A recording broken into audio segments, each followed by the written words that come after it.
오늘 제가 여러분 한 분 한 분을 찬양하는 중에 다 한 분 한 분을 보면서 하나님이 이런 마음을 주셔요. 한 사람도 예외 없이 너무 소중하고 귀한 사람들이다. 이 마음이 제 마음속에 있었어요. 저를 한번 따라해 주시기를 바랍니다. 누가 뭐래도 하나님은 나를 소중하고 귀하게 여기십니다. 아멘. 우리 옆 사람에게 얘기해 주시겠어요? 누가 뭐래도 하나님은 당신을 소중하고 귀하게 여기십니다. 잘 오셨습니다. 손을 이렇게 들고 한번 앞뒤 좌우에 확 돌아보시고 환영합니다. 잘 오셨습니다. 반갑습니다. 1976년 9월 11일 날 서울 동대문 운동장에서 무슨 일이 있었는지 아시는 분? 그거 어떻게 알아? 한국 축구 역사에서 전설적인 명경기가 있었던 날입니다. 우리나라하고 말레이시아의 축구 경기가 있었습니다. 축구는 전반 몇 분? 45분. 후반은? 어휴, 잘하시네요. 여자분들이 잘하시네. 전 후반 각각 45분씩 90분 경기를 하잖아요. 그날 경기는 어땠을까요? 이제 후반 모든 경기가 끝나기 7분 전까지 말레이시아하고 우리나라하고 점수가 어떻게 됐을까요? 말레이시아는 4점, 4골을 넣었고요. 우리나라는 1골밖에 못 넣었어요. 4대1로 우리나라가 말레이시아한테 지고 있는데 경기 끝나기 7분 전이에요. 자, 사람들 반응이 어땠을까요? 관중들이? 차범근 씨가 직접 얘기하는데 반이 나갔다고 하더라고요. 끝났다. 경기가 7분 남았는데 4대1이니까 이건 뭐 보나 마나다. 형편없다. 아이 성질 난다. 난 가겠다. 뭐 옛날에는 방석을 깔고 앉았었다나 봐요. 그래서 그걸 막 집어던지면서 사람들이 나갔대요. 반이. 자, 모든 사람들이 끝났다. 이제 더 이상 볼 것이 없다고 관중의 절반이 경기장을 떠난 바로 이 순간 놀라운 상황이 생겼습니다. 후반 38분에 차범근 선수가 한 골을 넣었어요. 그러면 이제 몇 대 몇이죠? 4대2가 됐어요. 그러더니 4분 뒤에 후반 42분에 차범근 선수가 한 골을 더 넣었습니다. 몇 대 몇? 4대3. 그러더니 2분 뒤에 후반 44분에 차범근 선수가 한 골을 더 넣었습니다. 몇 대 몇? 4대4가 됐어요. 몇 분 만에? 6분 만에 3골을 차범근 선수가 혼자 다 넣었어요. 4대1이 6분 만에 4대4가 되고 동점으로 경기가 마쳤다고 합니다. 그래서 한국 축구 역사의 아주 명경기 중에 하나로 꼽히는 경기입니다. 이 차범근 선수를 전도한 사람은 할렐루야 선교교회 이광원 목사님인데요. 제가 검색을 해보니까 여기 천호대교 건너가지고 광장동 쪽에 그 교회가 있더라고요. 원로 목사님이시더라고요. 차범근 선수를 전도하기 위해서 기도하고 있던 이 이광훈 목사님은 자신의 조카되는 이영무 축구 선수와 함께 차범근 선수의 집에 찾아가서 2시간 동안 성경 말씀을 전했다고 합니다. 차범근 선수가 하나님 믿겠다고 했을까요? 아니요. 듣기 싫어가지고 TV를 틀더랍니다. 그래도 계속 말씀을 전하니까 이번에는 전축을 틀더래요.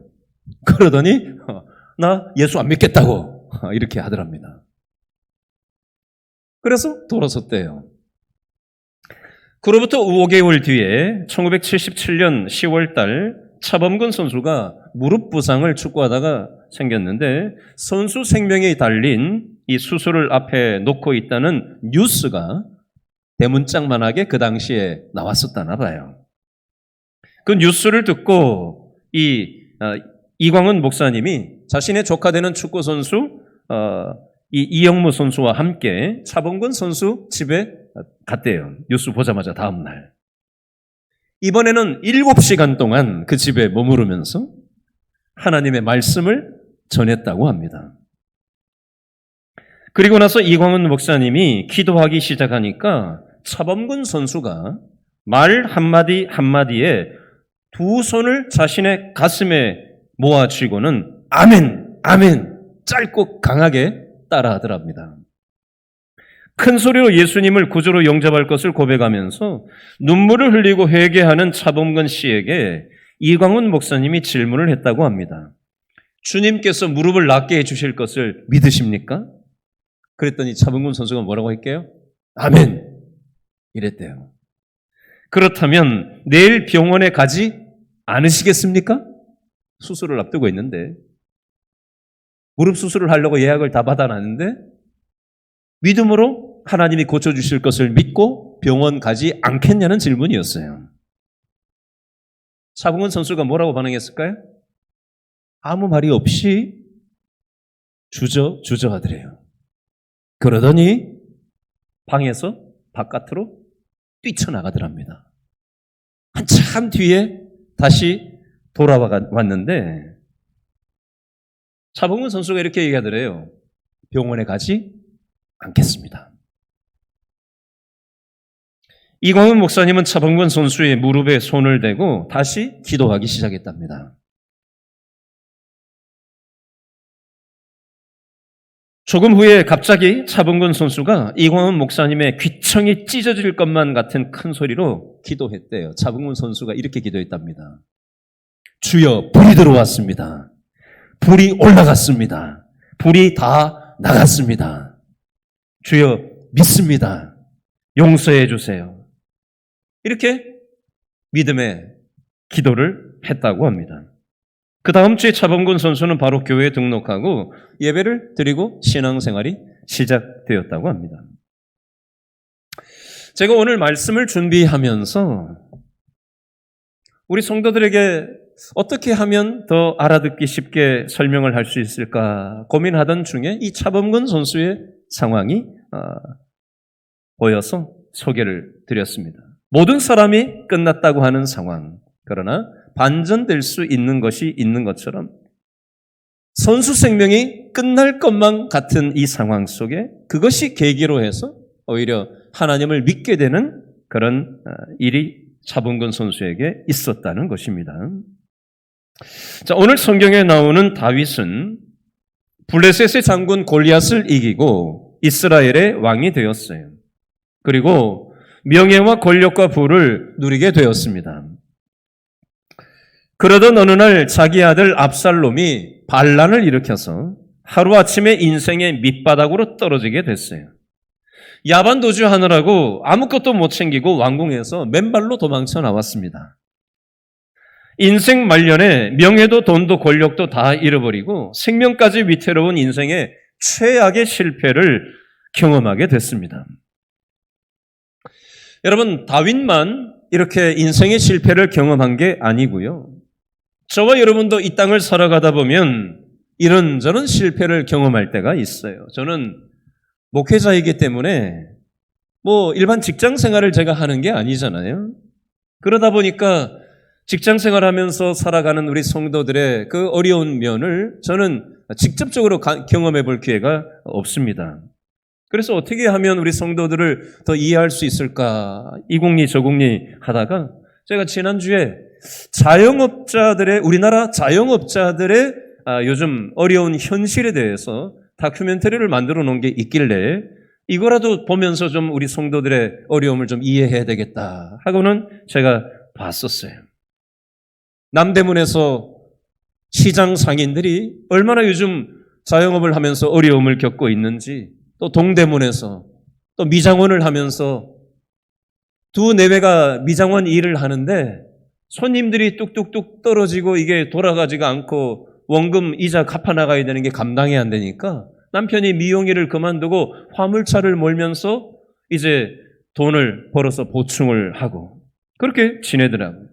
어떤 40대 남자 식당 사장님이 인터뷰를 하는데 요즘 각종 공과금이 올라도 너무 많이 올라가고 또 식자재 값이 너무 올라가가지고 이게 뭐 어제만 해도 뭐 얼마였는데 시장 가서 장 보는데 이게 2배 이상 지금 뛰어버려가지고 안 사갈 수도 없고 고깃집을 하는데 상추를 안 사갈 수도 없고 2배로 이게 19,000원 하던 게 42,000원인가 얼마로 올랐다고 하면서 난감해하면서 그걸 사가는 모습을 봤어요.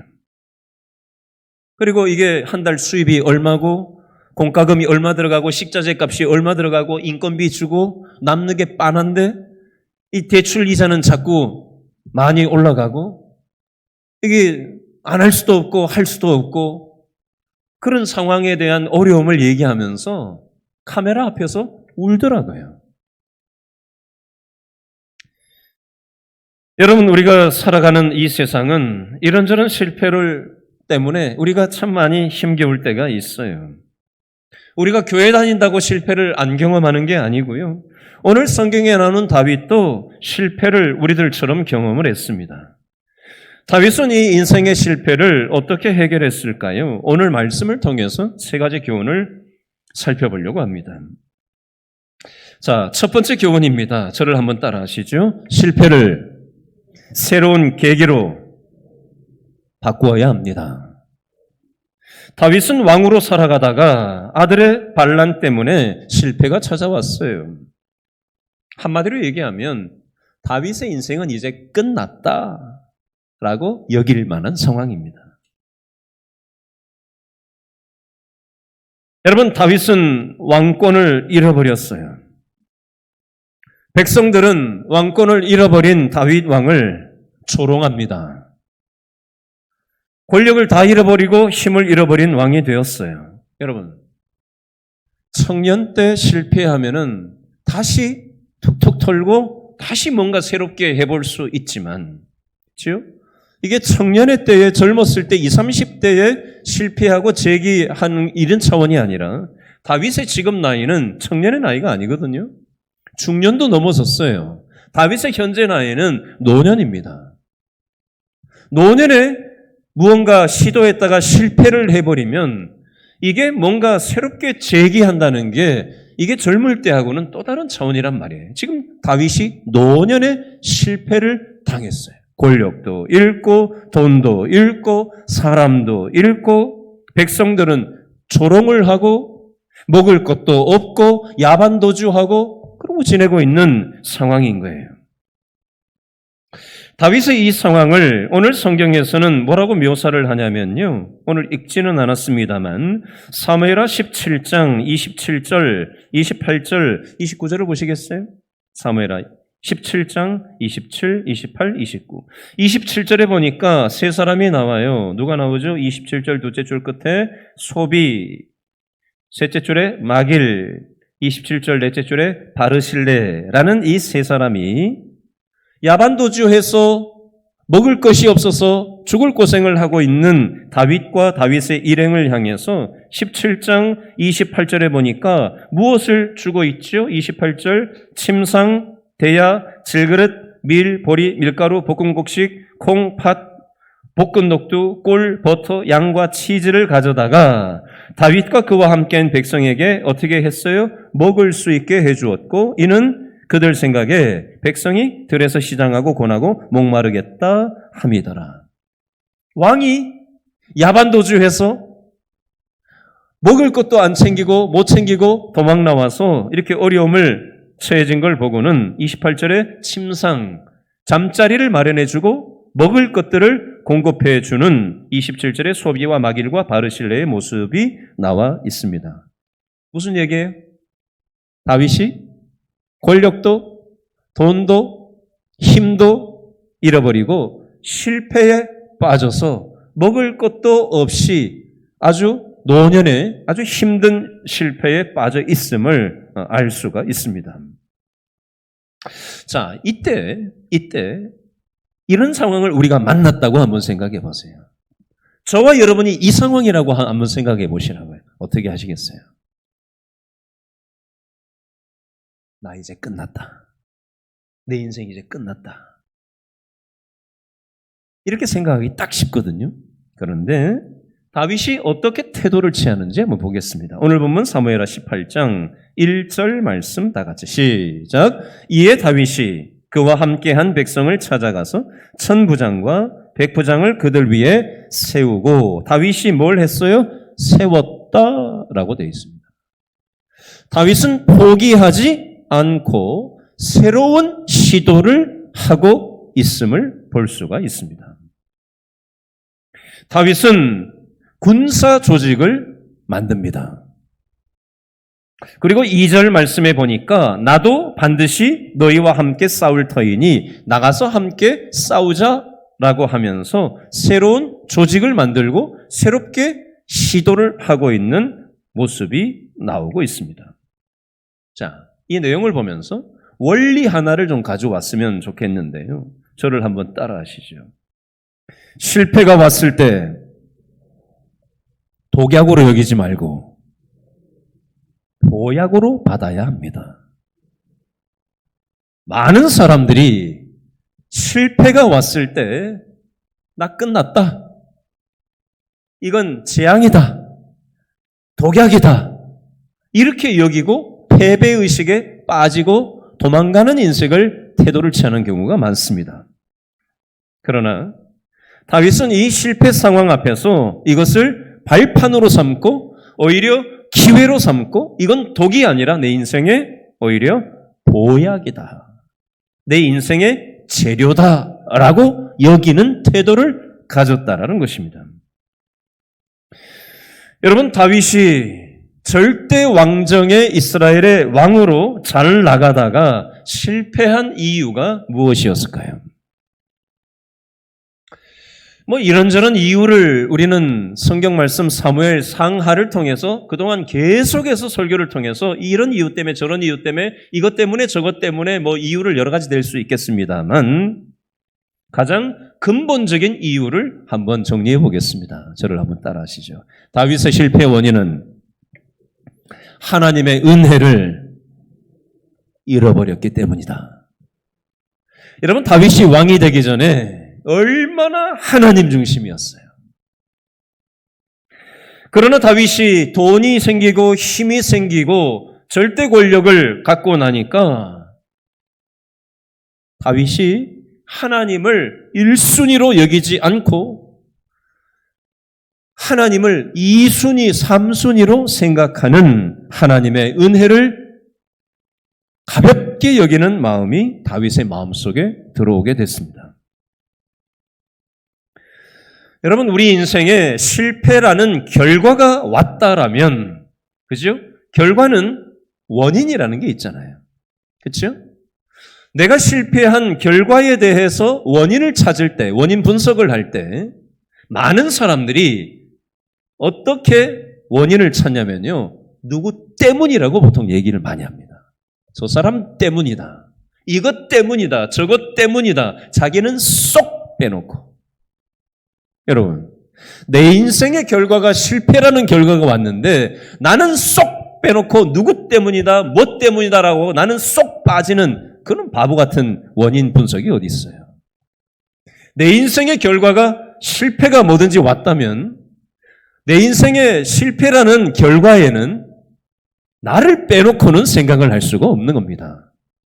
누구 때문이라고만 하지 말고 나하고 연결되어 있는 거예요. 그렇죠? 어떤 일도 결국은 나하고 연결되어 있는 겁니다. 우리는 시시비비를 가지고 누구 때문이다, 뭐 때문이다 이렇게들 얘기하지만 결국은 누구 때문이다? 저를 따라합니다. 결국은 나 때문이다. 우리가 이렇게 태도를 취하기 시작할 때 문제 해결에 실마리가 생기는 겁니다. 대부분의 사람들은 실패의 원인을 남 탓으로 돌리고 무엇 때문으로 돌리고 나는 쏙 빠지는 경향이 있습니다. 굉장히 책임없는 원인 분석입니다.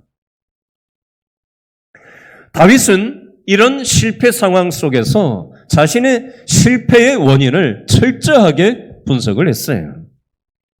그 원인이 어디에 있느냐? 누구 때문도 아니고 결국은 하나님의 은혜를 잃어버린 나의 연약함이었다라고 결론을 도출해냅니다. 다윗이 아들 압살롬의 반란 때문에 인생의 실패의 정점에서 지었던 시들이 시편에 여러 편이 있는데요. 시편 3편, 시편 28편, 시편 55편, 시편 66편 내용이 바로 다윗이 아들 압살롬이 반역을 일으켜서 도망다니면서 그 인생의 실패의 정점에서 지었던 시가 바로 이런 시편의 내용이 되겠는데요. 이 시편의 내용이 뭐 이렇게 저렇게 쓰여져 있지만 핵심은 이거예요. 저를 한번 따라 하시죠. 나는 하나님만 바라봅니다. 소망은 오직 주께만 있습니다. 다윗이 이 결론을 도출해냅니다. 여러분, 물리학에서 엔트로피 법칙이라는 법칙이 있어요. 쉽게 얘기하면요. 여러분 집에 책상이나 식탁 다 있으시잖아요. 그렇죠? 자, 여러분 집에 있는 책상이나 식탁이 정돈돼 있으십니까? 무질서하십니까? 어떠세요? 정돈돼 있으세요? 무질서하세요? 제 책상을 얘기할게요. 아주 무질서합니다. 여러분이 엔트로피 법칙은 책상이 쉽게 얘기하면 책상이 시간이 갈수록 정돈된다, 무질서해진다? 무질서해진다. 그게 바로 물리학의 엔트로피 법칙이에요. 뭐 대단한 말이지만 간단히 얘기하면 그거예요. 모든 것이는 시간이 지나면서 무질서해진다는 것이 물리학의 엔트로피 법칙인데요. 이것은 우리의 마음에도 마찬가지로 적용되고요. 우리의 신앙에도 적용될 수 있습니다. 아무것도 안 하고 내 마음을 아무것도 관리하지 않고 가만히 내버려 두면 우리 마음이 정돈될까요? 우리 마음이 무질서해질까요? 우리 마음이 무질서해집니다. 우리의 신앙은 어떨까요? 말씀도 안 보고 기도 생활도 안 하고 예배 생활도 그냥 뭐 필요할 때만 하고 아니면 말고 우선순위가 밀려버리면 우리의 신앙생활은 어떻게 될까요? 정돈될까요? 무질서하게 될까요? 무질서하게 됩니다. 다윗이 하나님을 1순위로 삼고 정돈된 신앙을 생활을 했을 때는 다윗의 인생은 실패하지 않았습니다. 그러나 아무리 다윗이라고 할지라도 믿음이 정돈되지 않고 하나님이 1순위가 아니고 하나님의 은혜를 가볍게 여기는 순간 다윗의 신앙생활은 무질서하게 되었고 다윗의 인생은 실패하는 결과를 가져오게 되었다는 것입니다. 여러분, 작은 실패에서, 크고 작은 실패에서 좌절하고 포기하는 많은 사람들이 있고 실패의 원인을 남 탓하는 사람들이 사실 이 세상에는 대부분입니다. 그러나 실패의 원인이 나에게 있고 바로 하나님과 우리의 인생은 연결되어 있다는 사실을 생각할 때 우리는 다시 이 실패를 통해서 다시 이걸 기회로 삼고 이것이 내 인생의 실패가 독이 아니라 오히려 보약이고 인생의 재료가 된다는 사실을 우리가 믿음으로 받을 때 우리는 다시 실패를 딛고 일어설 수 있다라는 것입니다. 여러분, 이 첫 번째 원리를 통해서 내 자신을 돌아볼 수 있었으면 좋겠어요. 두 번째 오늘 말씀을 통한 영적인 이치는요. 저를 한번 따라 하시죠. 실패했을 때 잃은 것을 보지 말고 남아있는 것을 보자. 자, 다윗은 지금 실패 상황 속에서 권력도 잃어버렸죠. 그죠? 사람들도 잃어버렸죠. 돈도 없죠. 먹을 것도 없죠. 다 잃어버리고 끝장난 것 같은 상황이에요. 대부분의 사람들은 이 상황 속에서 어떻게 해요? 다 끝났다. 이렇게 태도를 취합니다. 그런데 다윗은 이 잃은 것에 집중하지 않고 남아있는 것을 보았고 그것을 통해서 다시 일어날 수 있었습니다. 자, 그러면 다윗에게는 뭐가 남아 있었을까요? 자, 오늘 사무엘하 18장 1절을 다시 한번 읽어보겠습니다. 18장 1절 시작. 이에 다윗이 밑줄 그으세요. 그와 함께한 백성을 찾아가서. 다윗에게는 남아있는 게 누가 있었다고요? 다윗과 함께하는 백성들이 남아있었다. 그 중에 대표자가 누구라고요? 2절에 둘째 줄에 요압 동그라미, 2절 셋째 줄에 요압 동생 이름이 뭐예요? 아빗의 동그라미, 2절 넷째 줄에 가드 사람 이때라는 사람 동그라미 한번 해보세요. 다윗에게는 남아있는 사람들이 있었는데 대표자들이 2절에 요압 동생 아빗의 가드 사람 이때라는 사람들이 다윗에게 아직 남아있었어요. 이 사람들을 통해서 다윗은 다시 일어나고 있다는 겁니다. 세상에서는 블루오션, 틈새 시장, 강점 혁명, 이런 식으로 기업에서는 얘기를 하죠. 이제 다 끝나버린 상황이라고 여겨지는 그 상황 속에 다윗은 함께 남아있는 사람들에 집중을 했습니다. 자, 요압은 군사 전력에 뛰어난 장군이었고요. 요압 동생 아비새는요, 성격이 굉장히 급한 사람이었습니다. 이때라는 사람은 이스라엘 출신이 아니고요, 블레셋 출신이었습니다. 그러나 이 사람들이 다윗과 계속해서 함께 했어요. 여러분, 성경에 보면 수많은 믿음의 사람들이 나오는데 출애굽기에 보면 모세가 나옵니다. 하나님이 모세를 만나 주셨을 때 모세가 하나님 앞에 뭐라고 얘기했냐면요. 하나님, 제가 이스라엘 백성들의 지도자가 어떻게 될 수가 있습니까? 저는 말재주가 없습니다. 이렇게 성경에 보면 얘기를 해요.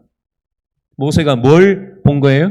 자기에게 없는 말재주에 집중한 겁니다. 이때 하나님이 뭐라고 하셨지요? 너한테 없는 말재주를 누구를 통해서? 네 형 아론이 말을 잘하니까 내가 네 옆에 아론 네 형을 붙여주겠다. 네가 말재주 없으니까 형을 통해서 얘기해라. 이렇게 없는 것에 집중하고 있는 모세에게 하나님은 있는 것을 일깨워 주십니다. 열왕기상 18장 19장에 보니까 엘리야 선지자가 나오는데요. 엘리야 선지자가 하나님 앞에 불평하고 원망하면서 자기한테 없는 것에 집중하면서 얘기를 합니다. 뭐라고 얘기하냐면요. 하나님 이게 뭐냐고. 하나님 믿는 사람 나밖에 없다고. 이렇게 얘기합니다. 이때 하나님이 뭐라고 말씀하시냐면요. 하나님을 믿는 사람 몇 명? 7,000명을 내가 준비해놨다. 이렇게 말씀하세요.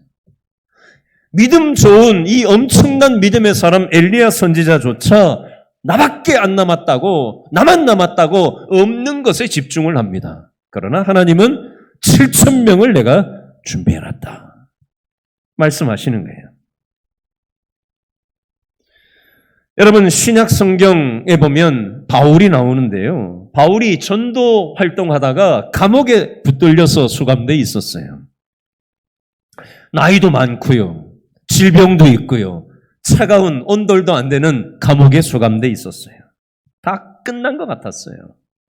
그런데 바울 옆에 누가 남아 있었냐면요. 누가가 남아 있었습니다. 여러분, 저와 여러분들이 신앙생활을 하고 이 세상 살아가다 보면 실패라는 걸 만날 때 우리는 이것도 없고 저것도 없고 이것도 안 되고 저것도 안 되고 우리는 없는 것에 집중하기가 쉽습니다. 그러나 오늘 성경 말씀의 원리에 보니까 하나님은 뭐에 집중하라고요? 너에게 남아있는 것에 집중하라고 말씀하십니다. 여러분, 내 힘으로 할 수 있는 게 있고요, 없는 게 있습니다. 무거운 걸 들어 올릴 때 뭘 사용하죠? 지렛대의 원리를 사용합니다.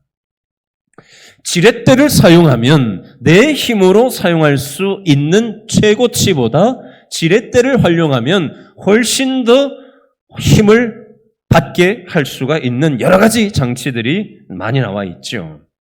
마찬가지예요. 저와 여러분이 인생의 실패 상황 속에서 거기에서 벗어나려고 할 때 내가 가지고 있는 이 자원이 내가 가지고 있는 힘이 별로 없는 것 같아서 이거에 가지고 뭘 힘을 쓸 수 있겠나? 뭔가 변화가 일어날 수 있겠나? 라는 생각을 우리는 가질 때가 있습니다. 그러나 성경에 보면 오병이어로 하나님은 5,000명을 먹이시는 일을 하시고요. 모세의 나무 짝대기 하나 가지고 홍해를 가리켰을 때 홍해가 갈라지고 많은 사람들이 건너가게 하는 그런 일을 벌이십니다.